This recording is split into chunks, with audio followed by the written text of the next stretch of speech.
दोस्तों, 2024 में सावन का अगला सोमवार कब है और कितने सोमवार पड़ेंगे? सावन की समाप्ति कब है तथा रक्षाबंधन कब है? और अगले व्रत का पालन कैसे करें? व्रत में कौन सी चीजें नहीं खानी चाहिए? और एक ऐसा उपाय हम इस वीडियो में बताएंगे जिससे आपकी भोले बाबा की कृपा से 7 जन्मों की परेशानी भी दूर हो जाएगी। जानिए सब कुछ इस वीडियो में। सबसे पहले सुंदर सी इस वीडियो को लाइक करके कमेंट में लिख दें, हर हर महादेव, ओम नमः शिवाय। दोस्तों, सावन का महीना शिव भक्तों के लिए प्यार की सौगात लेकर आता है।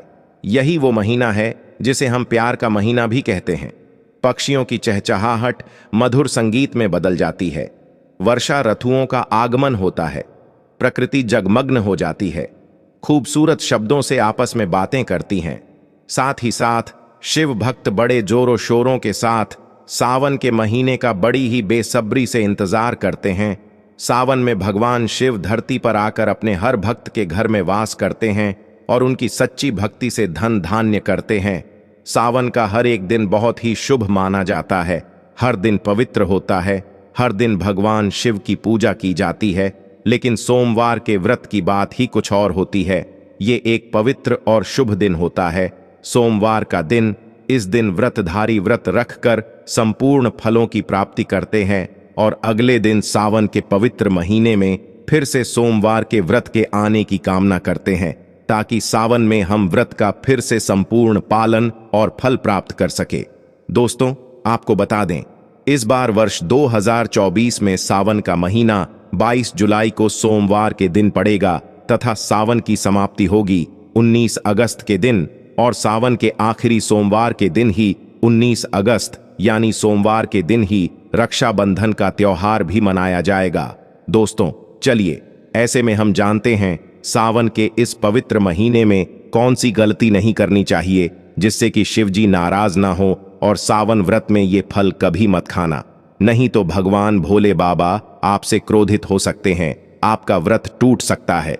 आइए जानते हैं कुछ ऐसी सावधानियां जिसे भूलकर भी नहीं करनी चाहिए। दोस्तों, नंबर 1, शास्त्रों में कहा गया है कि व्रतधारी को उधार मांगकर फल आदि नहीं खाने चाहिए, इससे पाप लगता है और व्रत अधूरा रह जाता है। फिर चाहे वो सोमवार का व्रत हो या कोई भी व्रत क्यों ना हो, पड़ोसियों से मांगकर व्रत आदि में फल वगैरह नहीं खाने चाहिए। व्रत में उधार मांगकर खाने से व्यक्ति का व्रत झूठा हो जाता है। ईश्वर की शरण में आने से व्यक्ति को झूठ नहीं बोलना चाहिए, कर्ज नहीं लेना चाहिए, चुगली आदि भी नहीं करनी चाहिए, उधार मांग कर भी नहीं खाना चाहिए। अगर आपको कोई अपनी मर्जी से खाने के लिए व्रत में कुछ देता है तो उसे आप खा सकते हैं, लेकिन व्रत में कम से कम उधार मांग कर फल आदि नहीं खाना चाहिए, इससे पाप लगता है और व्यक्ति की पवित्रता भंग हो जाती है। दोस्तों, नंबर 2, सोमवार का व्रत हो या सावन का व्रत, आपको नाशपाती नहीं खाना चाहिए। दरअसल इस फल का नाम नाश यानी नाश करने वाला होता है, इसलिए इस फल को व्रत में नहीं खाना चाहिए। व्रत आदि को छोड़कर किसी और दिन आप कभी भी खा सकते हैं, लेकिन अगर जिस दिन आपका व्रत हो उस दिन नाशपाती का सेवन नहीं करना चाहिए, भगवान को भी नाशपाती नहीं चढ़ाना चाहिए। दोस्तों, नंबर 3, सिंघाड़े का आटा खाने से भी आपका व्रत टूट सकता है। आपको बता दें, लंबे समय से रखा हुआ आटा आपका व्रत भंग कर सकता है। दरअसल पुराने आटे में कीड़े वगैरह पड़ जाते हैं जो ठीक तरह से दिखाई भी नहीं देते। ऐसा आटा खाने पर दरअसल आप मांस का सेवन करते हैं और व्रत में कीड़े खाना घोर पाप के बराबर माना गया है और आपका व्रत भी भंग हो जाता है। व्रत में ताज़ा आटा खाना चाहिए। लंबे समय से रखे हुए आटे में कीड़े पड़ जाते हैं, ऐसा कभी ना करें। व्रत हमेशा शुद्धता में ही रखना चाहिए। सावन का महीना बड़ा ही पवित्र महीना माना गया है, इसलिए ये 5 चीजें भगवान शंकर के पास कभी ना रखें। तो चलिए जानते हैं दोस्तों, नंबर 4, जहां रखा हो शिवलिंग या महादेव की कोई भी प्रतिमा तो वहां पर भूल कर भी चप्पल जूते लेकर नहीं जाना चाहिए। जरा सोचिए, जब आपके कमरे में कोई चप्पल लेकर प्रवेश करता है तो आपको कितना क्रोध आता है। इसी कारण महादेव भी आपसे नाराज हो जाते हैं और आपको मिलने वाला फल नष्ट हो जाता है। ऐसे में मंदिर में नंगे पांव ही प्रवेश करना चाहिए, क्योंकि चमड़े की चप्पल हमेशा अशुद्ध रहती है, इससे देव शक्ति नाराज होती है। दोस्तों, नंबर 5, अक्सर महिलाओं को मासिक धर्म आ जाता है और वो बिना किसी को बताएं पूजा पाठ कर लेती है, जो कि शास्त्रों में वर्जित माना गया है। इस समय महिलाओं को जानकर भी अनजान नहीं बनना चाहिए। अगर आपको मासिक पीड़ा है तो घर के बने मंदिर में या बाहर बने मंदिर में कभी प्रवेश नहीं करना चाहिए। इससे देव शक्तियां नाराज होकर आपसे क्रोधित हो सकती हैं। ऐसे समय में शिवलिंग को छूना घोर पाप के बराबर माना गया है। जरा सोचिए, ऐसी अवस्था में जब महिला को बुरा लगता है तो ईश्वर को कितना बुरा लगेगा। इसीलिए महिलाओं को ऐसी अवस्था में मंदिर, यात्रा, घर में पूजा पाठ, भगवान की प्रतिमा को छूना या तुलसी में पानी भी नहीं डालना चाहिए। तुलसी का पौधा भी सूख जाता है। जब देव शक्तियां नाराज होती हैं तो लाजमी है कि घर में कंगाली और गरीबी, लड़ाई झगड़े होने लगते हैं। ऐसा कभी मत करना। दोस्तों, नंबर 6, शास्त्रों में बताया गया है कि जहां होता है शिवलिंग वहां पर सभी शक्तियां सक्रिय रहती हैं। अगर घर में हित है शिवलिंग तो वह व्यक्ति महादेव की कृपा सदैव पा लेता है। वास्तुशास्त्र के अनुसार शिवलिंग से हर वक्त ऊर्जा का संचार होता रहता है। इसीलिए शिवलिंग पर जलधारा हमेशा होनी चाहिए, जो ऊर्जा को शांत रखता है। कुछ लोग अपने घर में शिवलिंग तो रख लेते हैं, लेकिन वो 1 हफ्ते के बाद जल चढ़ाते हैं, जो कि बिल्कुल भी अच्छा नहीं माना जाता।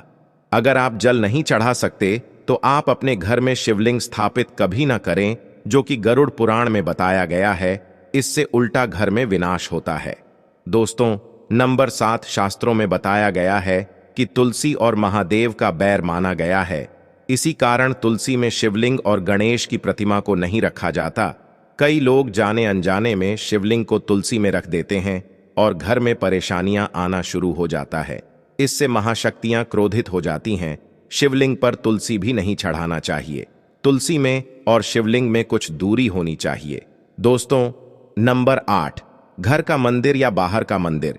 किसी भी मंदिर में ऐसे व्यक्ति को प्रवेश नहीं करना चाहिए जिसने स्त्री प्रसंग अर्थात संभोग किया हो या उसने मांस खाया हो। अगर आप शारीरिक रूप से गंदे हैं तो मंदिर के आसपास भी नहीं जाना चाहिए। घर के बने मंदिर में कोई कपड़ा आदि डाल देना चाहिए। जरा आप ही सोचिए, क्या आप मांस खाकर या स्त्री के साथ शारीरिक संबंध बनाकर भगवान के पास जाएंगे और क्या वो आपसे प्रसन्न होंगे? बिल्कुल भी नहीं। वो आपसे क्रोधित हो सकते हैं और आपसे नाराज हो जाएंगे। शास्त्रों में इसे घोर पाप माना गया है। इससे व्यक्ति नरक में जाता है। ऐसा दुष्ट स्वभाव मनुष्य की बर्बादी का कारण माना गया है। ऐसा न करें। ईश्वर के सामने हमेशा नहा धोकर मन पवित्र लेकर ही जाना चाहिए। इससे सभी शक्तियां आपसे प्रसन्न रहती हैं। दोस्तों, सावन के महीने में महादेव को ऐसे बेलपत्र कभी मत चढ़ाना, बहुत ही अशुभ माना जाता है। दोस्तों, पौराणिक मान्यताओं के अनुसार बेलपत्र चढ़ाने से शिव जी का मस्तक शीतल रहता है। बेलपत्र से भगवान शिव की पूजा करने से दरिद्रता दूर होती है और व्यक्ति सौभाग्यशाली बनता है। इससे हनुमान जी भी प्रसन्न होते हैं, क्योंकि वे शिव के ही अवतार हैं और इस बात को शायद ही कोई जानता हो। दोस्तों, पहले आप ये जानें कि बेलपत्र का उपयोग और इसके लाभ कैसे मिलते हैं। दोस्तों, नंबर 1, तीनों लोगों में जितने तीर्थ स्थल प्रसिद्ध हैं वे सभी तीर्थ स्थल बेलपत्र के मूल भाग में स्थित माने जाते हैं। इस बात को शायद ही कोई जानता हो। दोस्तों, नंबर 9, यदि बेल का वृक्ष घर के बीचों बीच या पूर्व दिशा में लगा हो तो घर में धन धान्य की कोई भी कमी नहीं रहती और परिजन खुशहाल रहते हैं। नंबर 3, जो व्यक्ति वृक्ष के मूल भाग की गंध, पुष्प आदि से पूजा अर्चना करता है उसे मृत्यु के पश्चात शिवलोक की प्राप्ति होती है। दोस्तों, अब जानते हैं बेलपत्र से जुड़ी कुछ खास बातें। चतुर्थी, अष्टमी, नवमी, चतुर्दशी और अमावस्या तिथियों को संक्रांति के समय और सोमवार को बेलपत्र नहीं तोड़ना चाहिए। पूजा से 1 दिन पूर्व ही बेलपत्र तोड़कर रख ले। दोस्तों, आपको बता दें कि बेलपत्र कभी अशुद्ध नहीं होते। यदि आपको पूजा के लिए नया बेलपत्र नहीं मिल रहे हैं तो आप किसी दूसरे के चढ़ाए हुए बेलपत्र को स्वच्छ जल से धोकर भगवान शिव को अर्पित कर सकते हैं। दोस्तों, बेलपत्र में 3 पत्तियां होनी चाहिए। कटी फटी पत्तियों का बेलपत्र भगवान शिव को अर्पित गलती से भी मत करना। कटी फटी पत्तियों को अर्पित करने से शिव का अपमान माना जाता है और बेलपत्र का भी।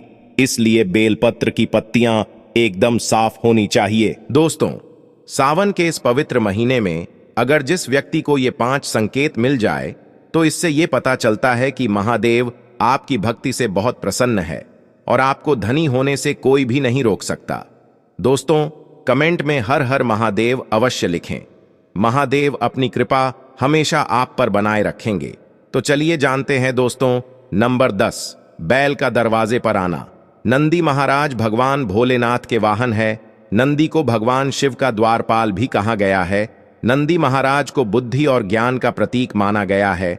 शिव के मंदिर के बाहर हमेशा नंदी महाराज विराजित रहते हैं। लेकिन अगर सावन के इस पवित्र महीने में अचानक से नंदी महाराज आपके दरवाजे पर आ जाए और घर की चौखट को सींग मारने लगे, तब आपको समझ लेना चाहिए कि भगवान शिव आपके घर में आने वाले हैं, जो कि ये एक उनके आने का संकेत है। भगवान शिव आपकी भक्ति से बहुत प्रसन्न है और आपके घर में खुशियां आने वाली हैं। आपको धनी होने से कोई नहीं रोक सकता।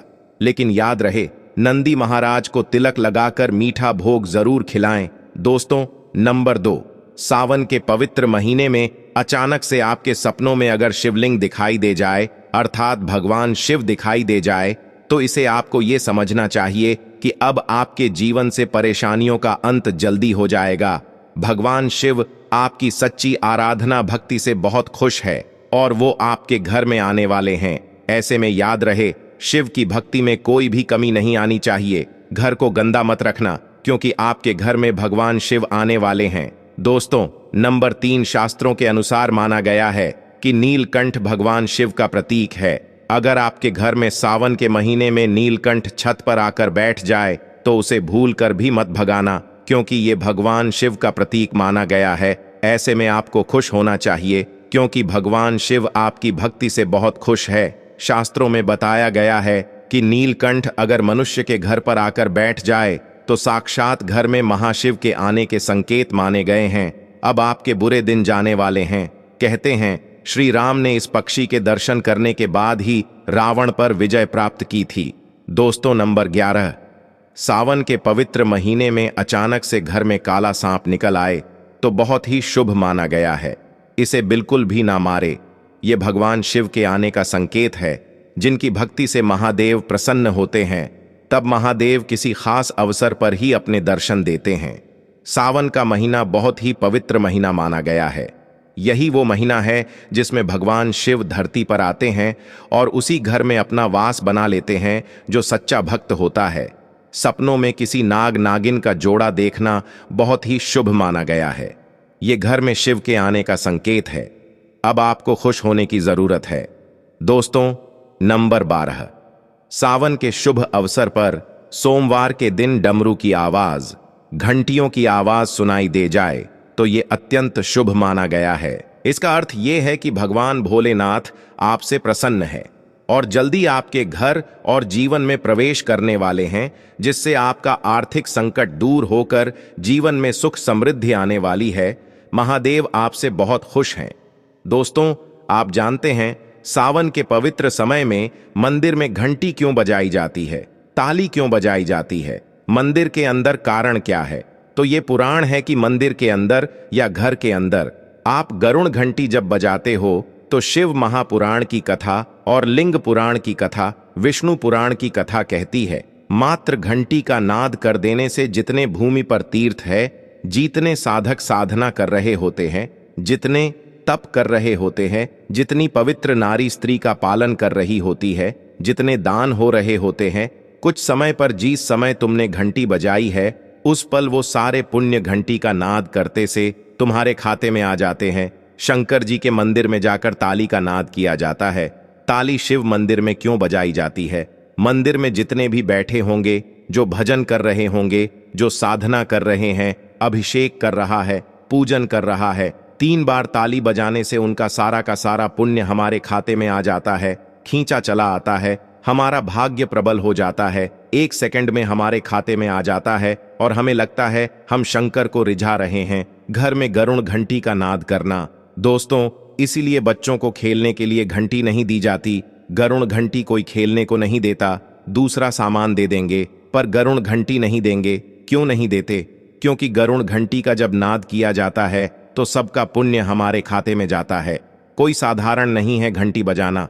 पूजन के समय, स्मरण के समय पर भजन आदि करना चाहिए, इसलिए घंटी भी हर कभी नहीं बजाई जाती। और आपसे भी निवेदन है, मंदिर में भी जाओ तो घंटी का नाद करो तो बड़े प्रेम से करो, ऐसे नहीं बजाओ। कई मंदिरों में मंदिर का पट बंद हो जाता है तो भी लोग घंटी बजा देते हैं, दोष लगता है। भगवान अगर मंदिर में सो रहे हैं तो उस समय घंटी बजाना घोर पाप माना जाता है। जिस जगह पर ब्राह्मण विद्वान है, साधक है, संत हैं, साधु हैं, मंदिर अगर बंद होता है तो उसके साथ में घंटी के नीचे का भाग को रस्सी से ऊपर बांध दिया जाता है, जिससे घंटी ना बजे।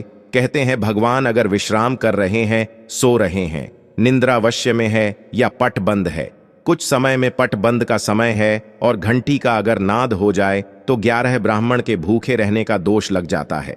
जीवों को मात्र घंटी बजा देने पर अगर भगवान विश्राम में है, पट बंद, दरवाजा बंद लिखा हुआ है, मंदिर खुलने का समय 11 बजे और 3 बजे तक मंदिर बंद होने का समय, और तुमने यदि समय देख लिया और तुम उस समय कह रहे हो कि मैं दूर से आया हूं, घंटी तो बजाऊंगा, तो ऐसा करने से कई लोगों के भूखे रहने का दोष आपको लग जाता है।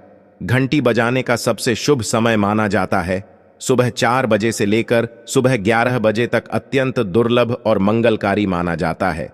इस समय घंटी बजाना और रात के समय शाम 6 बजे से लेकर रात 11 बजे से पहले तक पूजा पाठ तथा घंटी बजा लेनी चाहिए, क्योंकि 12 से पहले तथा 12 के बाद मंदिर के पट बंद कर दिए जाते हैं। इस समय देवी देवता विश्राम करते हैं, निद्रा में चले जाते हैं। इस समय उन्हें जगाना मतलब घोर पाप का भागीदार बनने के बराबर है। आप अपने पुण्य नष्ट कर सकते हैं। दोस्तों, एक ऐसा उपाय है जिसको अगर आपने सावन के पवित्र महीने में कर लिया तो दुनिया की कोई भी ताकत, कोई भी शक्ति आपको करोड़पति होने से रोक नहीं पाएगी। बस आप कर लेना ये उपाय, क्योंकि सावन बार बार नहीं आता है। उपाय जरूर करना। इस समय भगवान शिव सक्रिय अवस्था में होते हैं, जो मांगो अवश्य पूरी होती है। दोस्तों, आज हम आपको बताएंगे जिससे मात्र कुछ ही समय में आपके जीवन से कर्ज हमेशा के लिए उतर जाएगा। हम आपको कागज, पेन, कॉपी आदि पर लिख कर दे सकते हैं कि मात्र कुछ ही समय में इस उपाय से आपका कर्ज तुरंत उतर जाएगा। घर से तमाम तरह की परेशानियां, गृह क्लेश, पति पत्नी की परेशानी, नजर दोष, मंगल दोष, पितृदोष, गरीबों का दोष, भयंकर काल सर्प दोष, शनिदेव का दोष बरसों पुरानी पल भर में ही दूर हो जाएगा। दोस्तों, ना कम ना ज्यादा पूरे 5 काम आपको करने हैं। दोस्तों, अक्सर हम शौक के लिए क्या कुछ नहीं करते, यहां तक कि अपना घर तक गिरवी रख देते हैं। नौबत यह भी आ जाती है कि कुछ लोग तो कर्ज के कारण अपना घर तक छोड़ देते हैं। और वैसे देखा जाए तो कर्ज से बढ़कर कष्टप्रद कोई स्थिति नहीं होती। कर्ज एक श्राप की तरह होता है, जो अगर एक बार लग जाए तो बिना उपाय किए उतरता ही नहीं है। अगर आप भी कर्ज के बोझ से परेशान हैं तो इस उपाय का प्रयोग अवश्य करें। 2 से 8 दिन के अंदर लाभ मिलने लगता है। ये बात आपको शायद मजाक लगे, लेकिन मैं आपसे वादा करता हूं कि यह 100% सत्य है। लेकिन इसका लाभ लेने के लिए आपको 5 काम अवश्य करना है, तभी ही कर्ज से मुक्ति मिलेंगे। तो चलिए शुरू करते हैं। सच्चे दिल से कमेंट बॉक्स में लिखे हर हर महादेव, ओम नमः शिवाय, एक लाइक जरूर करें। आज का वीडियो बहुत ही सुंदर है, इसीलिए एक लाइक आप पहले ही कर दें, क्योंकि बाद में आप लाइक करना भूल जाते हैं। आपका एक लाइक हमारे लिए बहुत ही कीमती है, बहुत ही प्यारा है। इसीलिए सावन के पवित्र महीने में भगवान शिव के लिए एक लाइक तो बनता है। दोस्तों, 5 कामों में सबसे पहला काम है, सबसे पहला उपाय है पक्षियों को दाना डालने से जिंदगी की बहुत सारी खुशियां मिलती है, जिसकी आप कल्पना भी नहीं कर सकते। पक्षी को हर शनिवार, मंगलवार दाना डालने से जल्द कर्ज से मुक्ति मिलने लगती है। शिव पुराण के अनुसार भगवान शिव कहते हैं, यदि व्यक्ति के जीवन में कर्ज हो तो उसी समय उस व्यक्ति को पक्षी को दाना डालना चाहिए तथा पानी पिलाना चाहिए। भगवान शिव कहते हैं, माटी के प्याले में जो व्यक्ति पक्षी को पानी पिलाता है तो उस व्यक्ति की 7 पीढ़ियां कभी कर्ज नहीं भोगती। माता पार्वती भगवान शिव से कहती हैं, हे महादेव, यदि पिछले जन्म का कर्ज वह अगले जन्म में चुकाना चाहे तो उस मनुष्य को क्या करना चाहिए। दोस्तों, तब भगवान शिव माता पार्वती से कहते हैं, हे देवी, इसका सीधा सीधा जवाब मैं आपको देता हूं। अगर मनुष्य आरण मुक्त होना चाहता है, कर्ज से मुक्त होना चाहता है, अगर वह अपने पापों से मुक्ति पाना चाहता है, तो उसे पक्षियों की निस्वार्थ भाव से सेवा करनी चाहिए, दाना पानी उन्हें देते रहना चाहिए। तभी मैं प्रसन्न रहता हूं और व्यक्ति को आर्ण मुक्त करता हूं। अगले जन्म तक पीढ़ी दर पीढ़ी उसकी कभी कर्ज की भागी नहीं होती। अगर आप भगवान शिव के कहने से एक बार उनकी राह पर चल दिए, तब आपके जीवन में कभी कर्ज की कोई भी जरूरत नहीं होगी। आपको कर्ज लेने की आवश्यकता नहीं पड़ेगी, बल्कि तेजी से आपके घर में सुख शांति आएगी, धन बढ़ेगा, वैभव की प्राप्ति होगी। और ये उपाय करने के बाद इसका असर आपको 2-3 दिन में दिखने लगता है। यह काम तो जरूर करें, क्योंकि साक्षात भगवान शिव ने मनुष्य को कर्ज से बचाने के लिए बोले थे। दोस्तों, चींटियों को अगर उनके मन के अनुसार खाना खिलाया जाए, भोजन कराया जाए, तो जिंदगी का वो सारा सुख मिलता है जिसकी हर किसी को जरूरत है। इसलिए ये उपाय भी करते रहे। ऐसा करने से जल्द कर्ज से मुक्ति मिल जाती है। चींटियां धरती पर मनुष्य का कर्ज कम करने के लिए ही धरती पर वास करती है। अगर मनुष्य इस बात को समझ जाए कि चींटियां हमारे दर्द के बोझ को सहती हैं, कम करती हैं, कर्ज को घटाती है, तब उसी क्षण हमारे भारत में कोई भी कर्ज का भागी नहीं बनेगा। कर्ज के बोझ के कारण उसे अपना घर गिरवी नहीं रखना पड़ेगा। किसी भी शादीशुदा स्त्री को अपने गहने गिरवी नहीं डालने पड़ेंगे। भूमि आदि को परेशानियों के चलते बेचना नहीं पड़ेगा।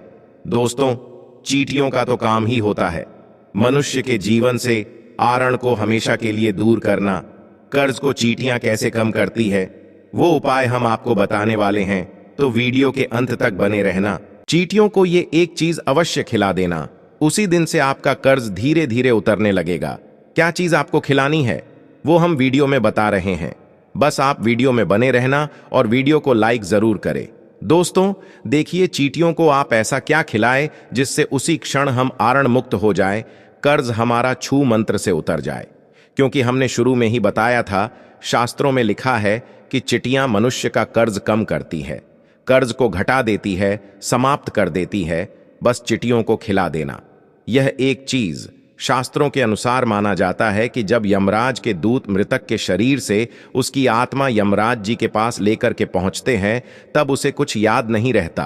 तब उसके कर्म को चींटी ही उसके कान तक पहुंचकर याद दिलाती है, और तब वह यमराज जी के सामने बोल पाता है। चिट्ठियों को गुरुवार, शुक्रवार, मंगलवार और बुधवार के दिन यदि बेसन के लड्डू खिलाते रहिए, यदि सावन के महीने में बेसन के लड्डू खिलाए जाए, तो चींटियां प्रसन्न हो जाती हैं और मनुष्य को आशीर्वाद देती हैं। चींटियों को ग्रहों की रानी कहा जाता है। नवग्रह का चींटियों में साक्षात वास होता है। वेद पुराण के अनुसार साक्षात चींटियां माता लक्ष्मी को आपके घर तक ला देते हैं। घर में माता लक्ष्मी को लाने का सबसे बड़ा हाथ चींटियों का ही होता है, क्योंकि चींटियां प्रसन्न तो माता लक्ष्मी भी प्रसन्न। चींटियों को चीनी खिलाने से ग्रह शांत होते हैं। ग्रह यदि एक बार शांत हो जाए तो मनुष्य खुद बा खुद राजा बन जाता है। करोड़पति महाधनी घर में तेजी से धन चुंबक की तरह खींचा चला आता है। ये दूसरा उपाय है, और आपको चींटियों को चीनी या बेसन के लड्डू जरूर खिलाने हैं, मत भूलना। और यदि आप चाहे तो मीठे बिस्कुट भी चींटियों को आवश्यक पूर्वकालीन खिला सकते हैं। बिस्किट हम भी चींटियों को इस दिन जरूर खिलाते हैं। दोस्तों, सावन के पवित्र महीने में बंदरों को अगर हर मंगलवार मीठा और चना डाला जाए, तो जिंदगी की वो हर मुश्किलें हल हो जाती हैं जिसकी हर व्यक्ति को जरूरत है। बंदरों को खाना खिलाने से बजरंग बली बहुत ही प्रसन्न हो जाते हैं और आपके सारे कष्ट हर लेते हैं। एक बंदर को मंगलवार के दिन भोजन कराने से 10 हनुमान चालीसा का फल प्राप्त होता है। 10 बंदरों को चना आदि केला खिलाने से 1000 बार हनुमान चालीसा पढ़ने का पुण्य प्राप्त होता है। दोस्तों, सावन में काल भैरव की सवारी, कुत्तों को मीठे बिस्कुट खिलाए जाए तो कर्ज से मुक्ति तो मिलती ही है, साथ ही साथ घर में लड़ाई झगड़े आदि और नकारात्मक ऊर्जा भी नष्ट हो जाती है। इसीलिए ये उपाय भी करते रहे। भगवान शिव को पशुपतिनाथ यूं ही नहीं कहा जाता, इसलिए काल भैरव की सवारी कुत्ते को सावन के महीने में भोजन अवश्य कराए। दोस्तों, अब बात करते हैं गाय के बारे में। दोस्तों, शायद आप जानते नहीं, गाय में सारे देवी देवताओं का वास होता है और इन्हें इसी कारण गौ माता के नाम से भी जाना जाता है। अगर हम गाय को पहली रोटी खिलाएं तो इसका असर आपको उसी दिन से ही दिखने लगता है और धीरे धीरे हमारे सारे समस्याएं खत्म हो जाती हैं। अगर आपको किसी बात का भय लगता है या फिर कोई चिंता सता रही है, तो ऐसे समय में सावन में आपको अपने सर के ऊपर से 7 बार बेसन के लड्डू अपने सर के ऊपर से उतार करके किसी काले गाय को खिला दे। ऐसा करने से आपको कर्ज से मुक्ति तो मिलती ही है, साथ ही साथ हमारे सारे पाप भी मिट जाते हैं। 10 दिन के अंदर कर्ज से मुक्ति पाना है तो सावन में इन 5 उपाय को अवश्य करे, तभी ही कर्ज से मुक्ति मिलेंगे। पशुपतिनाथ के लिए 1 लाइक तो बनता है। हर हर महादेव। सावन की हार्दिक शुभकामनाएं।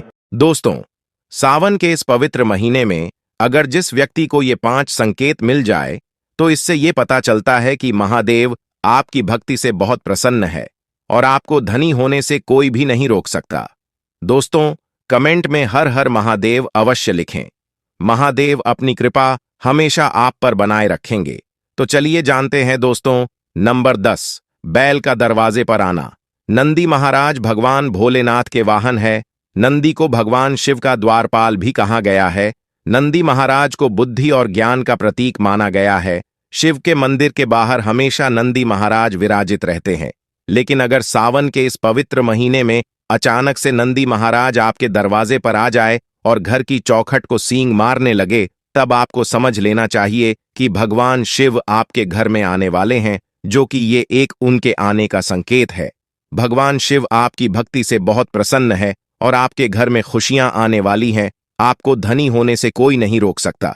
लेकिन याद रहे, नंदी महाराज को तिलक लगाकर मीठा भोग जरूर खिलाएं। दोस्तों, नंबर 2, सावन के पवित्र महीने में अचानक से आपके सपनों में अगर शिवलिंग दिखाई दे जाए, अर्थात भगवान शिव दिखाई दे जाए, तो इसे आपको ये समझना चाहिए कि अब आपके जीवन से परेशानियों का अंत जल्दी हो जाएगा। भगवान शिव आपकी सच्ची आराधना भक्ति से बहुत खुश है और वो आपके घर में आने वाले हैं। ऐसे में याद रहे, शिव की भक्ति में कोई भी कमी नहीं आनी चाहिए। घर को गंदा मत रखना, क्योंकि आपके घर में भगवान शिव आने वाले हैं। दोस्तों, नंबर 3, शास्त्रों के अनुसार माना गया है कि नीलकंठ भगवान शिव का प्रतीक है। अगर आपके घर में सावन के महीने में नीलकंठ छत पर आकर बैठ जाए तो उसे भूलकर भी मत भगाना, क्योंकि ये भगवान शिव का प्रतीक माना गया है। ऐसे में आपको खुश होना चाहिए, क्योंकि भगवान शिव आपकी भक्ति से बहुत खुश है। शास्त्रों में बताया गया है कि नीलकंठ अगर मनुष्य के घर पर आकर बैठ जाए तो साक्षात घर में महाशिव के आने के संकेत माने गए हैं। अब आपके बुरे दिन जाने वाले हैं। कहते हैं श्री राम ने इस पक्षी के दर्शन करने के बाद ही रावण पर विजय प्राप्त की थी। दोस्तों, नंबर 11, सावन के पवित्र महीने में अचानक से घर में काला सांप निकल आए तो बहुत ही शुभ माना गया है। इसे बिल्कुल भी ना मारे। ये भगवान शिव के आने का संकेत है। जिनकी भक्ति से महादेव प्रसन्न होते हैं, तब महादेव किसी खास अवसर पर ही अपने दर्शन देते हैं। सावन का महीना बहुत ही पवित्र महीना माना गया है। यही वो महीना है जिसमें भगवान शिव धरती पर आते हैं और उसी घर में अपना वास बना लेते हैं जो सच्चा भक्त होता है। सपनों में किसी नाग नागिन का जोड़ा देखना बहुत ही शुभ माना गया है। ये घर में शिव के आने का संकेत है। अब आपको खुश होने की जरूरत है। दोस्तों, नंबर 12, सावन के शुभ अवसर पर सोमवार के दिन डमरू की आवाज, घंटियों की आवाज सुनाई दे जाए तो ये अत्यंत शुभ माना गया है। इसका अर्थ ये है कि भगवान भोलेनाथ आपसे प्रसन्न है और जल्दी आपके घर और जीवन में प्रवेश करने वाले हैं, जिससे आपका आर्थिक संकट दूर होकर जीवन में सुख समृद्धि आने वाली है। महादेव आपसे बहुत खुश हैं। दोस्तों, आप जानते हैं सावन के पवित्र समय में मंदिर में घंटी क्यों बजाई जाती है, ताली क्यों बजाई जाती है, मंदिर के अंदर कारण क्या है? तो ये पुराण है कि मंदिर के अंदर या घर के अंदर आप गरुड़ घंटी जब बजाते हो तो शिव महापुराण की कथा और लिंग पुराण की कथा, विष्णु पुराण की कथा कहती है, मात्र घंटी का नाद कर देने से जितने भूमि पर तीर्थ है, जितने साधक साधना कर रहे होते हैं, जितने तप कर रहे होते हैं, जितनी पवित्र नारी स्त्री का पालन कर रही होती है, जितने दान हो रहे होते हैं, कुछ समय पर जिस समय तुमने घंटी बजाई है, उस पल वो सारे पुण्य घंटी का नाद करते से तुम्हारे खाते में आ जाते हैं। शंकर जी के मंदिर में जाकर ताली का नाद किया जाता है। ताली शिव मंदिर में क्यों बजाई जाती है? मंदिर में जितने भी बैठे होंगे, जो भजन कर रहे होंगे, जो साधना कर रहे हैं, अभिषेक कर रहा है, पूजन कर रहा है, 3 बार ताली बजाने से उनका सारा का सारा पुण्य हमारे खाते में आ जाता है, खींचा चला आता है, हमारा भाग्य प्रबल हो जाता है, 1 सेकंड में हमारे खाते में आ जाता है और हमें लगता है हम शंकर को रिझा रहे हैं। घर में गरुड़ घंटी का नाद करना। दोस्तों, इसीलिए बच्चों को खेलने के लिए घंटी नहीं दी जाती। गरुड़ घंटी कोई खेलने को नहीं देता, दूसरा सामान दे देंगे, पर गरुड़ घंटी नहीं देंगे। क्यों नहीं देते? क्योंकि गरुड़ घंटी का जब नाद किया जाता है तो सबका पुण्य हमारे खाते में जाता है। कोई साधारण नहीं है घंटी बजाना। पूजन के समय, स्मरण के समय पर भजन आदि करना चाहिए, इसलिए घंटी भी हर कभी नहीं बजाई जाती। और आपसे भी निवेदन है, मंदिर में भी जाओ तो घंटी का नाद करो तो बड़े प्रेम से करो, ऐसे नहीं बजाओ। कई मंदिरों में मंदिर का पट बंद हो जाता है तो भी लोग घंटी बजा देते हैं, दोष लगता है। भगवान अगर मंदिर में सो रहे हैं तो उस समय घंटी बजाना घोर पाप माना जाता है। जिस जगह पर ब्राह्मण विद्वान है, साधक है, संत हैं, साधु हैं, मंदिर अगर बंद होता है तो उसके साथ में घंटी के नीचे का भाग को रस्सी से ऊपर बांध दिया जाता है, जिससे घंटी ना बजे। कहते हैं भगवान अगर विश्राम कर रहे हैं, सो रहे हैं, निंद्रावश्य में है या पट बंद है, कुछ समय में पट बंद का समय है और घंटी का अगर नाद हो जाए तो 11 ब्राह्मण के भूखे रहने का दोष लग जाता है। जीवों को मात्र घंटी बजा देने पर अगर भगवान विश्राम में है, पट बंद, दरवाजा बंद लिखा हुआ है, मंदिर खुलने का समय 11 बजे और 3 बजे तक मंदिर बंद होने का समय, और तुमने यदि समय देख लिया और तुम उस समय कह रहे हो कि मैं दूर से आया हूं, घंटी तो बजाऊंगा, तो ऐसा करने से कई लोगों के भूखे रहने का दोष आपको लग जाता है। घंटी बजाने का सबसे शुभ समय माना जाता है सुबह 4 बजे से लेकर सुबह 11 बजे तक अत्यंत दुर्लभ और मंगलकारी माना जाता है। इस समय घंटी बजाना और रात के समय शाम 6 बजे से लेकर रात 11 बजे से पहले तक पूजा पाठ तथा घंटी बजा लेनी चाहिए, क्योंकि 12 से पहले तथा 12 के बाद मंदिर के पट बंद कर दिए जाते हैं। इस समय देवी देवता विश्राम करते हैं, निद्रा में चले जाते हैं। इस समय उन्हें जगाना मतलब घोर पाप का भागीदार बनने के बराबर है।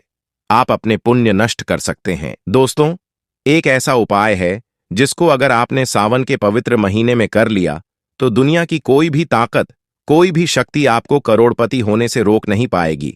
बस आप कर लेना ये उपाय, क्योंकि सावन बार बार नहीं आता है। उपाय जरूर करना। इस समय भगवान शिव सक्रिय अवस्था में होते हैं, जो मांगो अवश्य पूरी होती है। दोस्तों, आज हम आपको बताएंगे जिससे मात्र कुछ ही समय में आपके जीवन से कर्ज हमेशा के लिए उतर जाएगा। हम आपको कागज, पेन, कॉपी आदि पर लिख कर दे सकते हैं कि मात्र कुछ ही समय में इस उपाय से आपका कर्ज तुरंत उतर जाएगा। घर से तमाम तरह की परेशानियां, गृह क्लेश, पति पत्नी की परेशानी, नजर दोष, मंगल दोष, पितृदोष, गरीबों का दोष, भयंकर काल सर्प दोष, शनिदेव का दोष, बरसों पुरानी यदि किसी की बद्दुआ, काला जादू अगर जीवन में किसी ने कर रखा है तो वह मात्र इस उपाय से पल भर में ही दूर हो जाएगा। दोस्तों, न कम न ज्यादा, पूरे 5 काम आपको करने हैं। दोस्तों, कमेंट में हर हर महादेव अवश्य लिखें, जिससे महादेव अपनी कृपा हमेशा आप पर बनाए रखेंगे। दोस्तों, अक्सर हम शौक के लिए क्या कुछ नहीं करते, यहां तक कि अपना घर तक गिरवी रख देते हैं।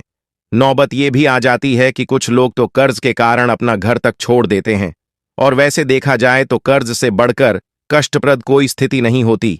कर्ज एक श्राप की तरह होता है, जो अगर एक बार लग जाए तो बिना उपाय किए उतरता ही नहीं है। अगर आप भी कर्ज के बोझ से परेशान हैं तो इस उपाय का प्रयोग अवश्य करें। 2 से 8 दिन के अंदर लाभ मिलने लगता है। ये बात आपको शायद मजाक लगे, लेकिन मैं आपसे वादा करता हूं कि यह 100% सत्य है। लेकिन इसका लाभ लेने के लिए आपको 5 काम अवश्य करना है, तभी ही कर्ज से मुक्ति मिलेंगे। तो चलिए शुरू करते हैं। सच्चे दिल से कमेंट बॉक्स में लिखे हर हर महादेव, ओम नमः शिवाय, एक लाइक जरूर करें। आज का वीडियो बहुत ही सुंदर है, इसीलिए एक लाइक आप पहले ही कर दें, क्योंकि बाद में आप लाइक करना भूल जाते हैं। आपका एक लाइक हमारे लिए बहुत ही कीमती है, बहुत ही प्यारा है। इसीलिए सावन के पवित्र महीने में भगवान शिव के लिए एक लाइक तो बनता है।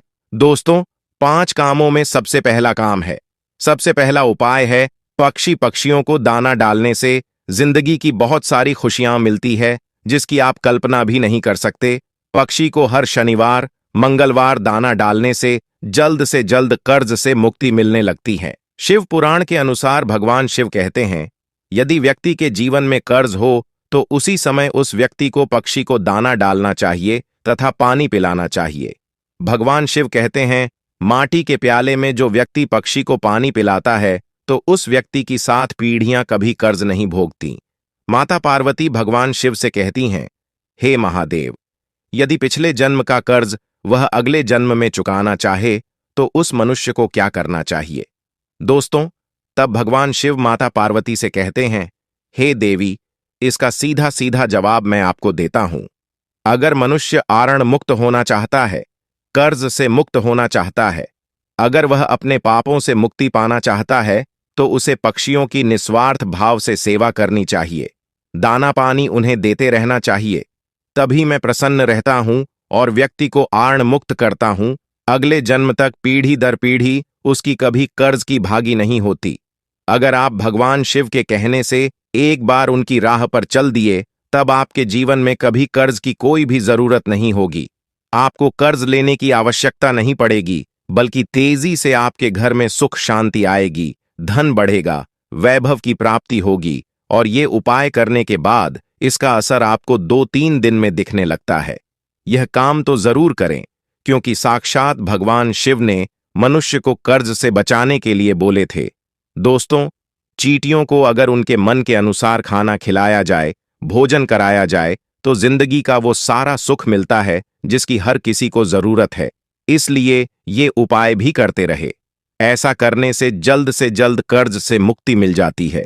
चींटियां धरती पर मनुष्य का कर्ज कम करने के लिए ही धरती पर वास करती है। अगर मनुष्य इस बात को समझ जाए कि चींटियां हमारे दर्द के बोझ को सहती है, कम करती है, कर्ज को घटाती है, तब उसी क्षण हमारे भारत में कोई भी कर्ज का भागी नहीं बनेगा। कर्ज के बोझ के कारण उसे अपना घर गिरवी नहीं रखना पड़ेगा। किसी भी शादीशुदा स्त्री को अपने गहने गिरवी नहीं डालने पड़ेंगे। भूमि आदि को परेशानियों के चलते बेचना नहीं पड़ेगा।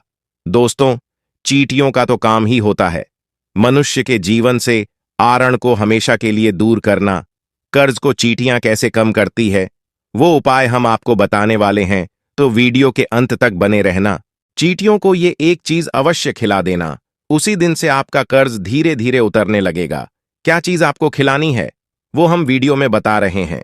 बस आप वीडियो में बने रहना और वीडियो को लाइक जरूर करें।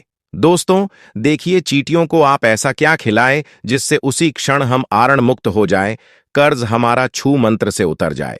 क्योंकि हमने शुरू में ही बताया था, शास्त्रों में लिखा है कि चींटियां मनुष्य का कर्ज कम करती है, कर्ज को घटा देती है, समाप्त कर देती है।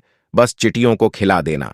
यह एक चीज शास्त्रों के अनुसार माना जाता है कि जब यमराज के दूत मृतक के शरीर से उसकी आत्मा यमराज जी के पास लेकर के पहुंचते हैं, तब उसे कुछ याद नहीं रहता। तब उसके कर्म को चींटी ही उसके कान तक पहुंचकर याद दिलाती है और तब वह यमराज जी के सामने बोल पाता है। चींटियों को गुरुवार, शुक्रवार, मंगलवार और बुधवार के दिन यदि बेसन के लड्डू खिलाते रहिए, यदि सावन के महीने में बेसन के लड्डू खिलाए जाए तो चींटियां प्रसन्न हो जाती हैं और मनुष्य को आशीर्वाद देती हैं। चींटियों को ग्रहों की रानी कहा जाता है। नवग्रह का चींटियों में साक्षात वास होता है। वेद पुराण के अनुसार साक्षात चींटियां माता लक्ष्मी को आपके घर तक ला देते हैं।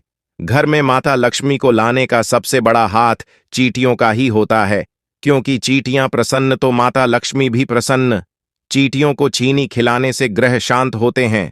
ग्रह यदि एक बार शांत हो जाए तो मनुष्य खुद बा खुद राजा बन जाता है। करोड़पति महाधनी घर में तेजी से धन चुंबक की तरह खींचा चला आता है। ये दूसरा उपाय है। और आपको चींटियों को चीनी या बेसन के लड्डू जरूर खिलाने हैं, मत भूलना। और यदि आप चाहे तो मीठे बिस्कुट भी चींटियों को आवश्यक पूर्वकालीन खिला सकते हैं। बिस्किट हम भी चींटियों को इस दिन जरूर खिलाते हैं। दोस्तों, सावन के पवित्र महीने में बंदरों को अगर हर मंगलवार मीठा और चना डाला जाए तो जिंदगी की वो हर मुश्किलें हल हो जाती हैं जिसकी हर व्यक्ति को जरूरत है। बंदरों को खाना खिलाने से बजरंग बली बहुत ही प्रसन्न हो जाते हैं और आपके सारे कष्ट हर लेते हैं। एक बंदर को मंगलवार के दिन भोजन कराने से 10 हनुमान चालीसा का फल प्राप्त होता है। 10 बंदरों को चना आदि केला खिलाने से 1000 बार हनुमान चालीसा पढ़ने का पुण्य प्राप्त होता है।